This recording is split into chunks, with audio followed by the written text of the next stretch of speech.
না না, আমরাই বিশ্বকাপ মানি না, এটা সাজানো নাটক। মেসি ভাইয়ের হাতে কাপ তুলে দেওয়ার জন্য ফিফাই নাটক সাজাইছে। না জজ সাহেব, সব মিছা কথা।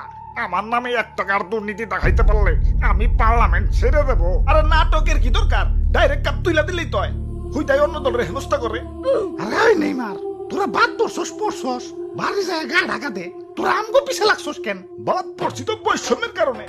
তোমাগো দলের খেলা পরে দুর্বল দুর্বল পার্টির সাথে, আর আমাগো খেলা পরে শক্তিশালী দলের সাথে। বৈষম্য বিরোধী আন্দোলন করি নাই, এই তো ভাগ্য। এই টাকলাই দুর্নীতি শুরু করছে।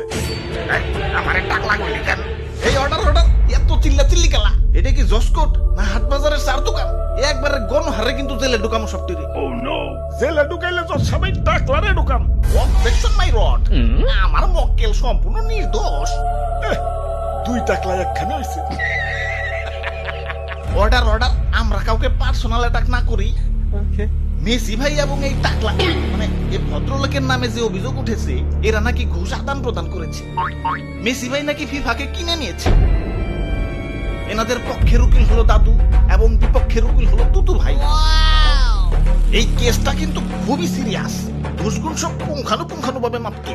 তাই এইটাই কাম হইব না, ডিজিটাল মিটার লাগবে। নাও শুরু করো। ওরে বাপুরে, আমার মক্কেলের বিরুদ্ধে যে অভিযোগ উঠেছে সেটা সম্পূর্ণ মিথ্যা। একবার কি চিন্তা করছেন তো সাহেব, ফিফাকে কিনে নিবে? এত টাকা মেসি ভাই কই পাইব? সুতরাং মেসি ভাই ফিফাকে কোনো টাকা দেয় নাই, আর ফিফাও দুর্নীতি করে নাই। হ্যাঁ, তাহলে তো ঠিকই আছে। সব খালাস।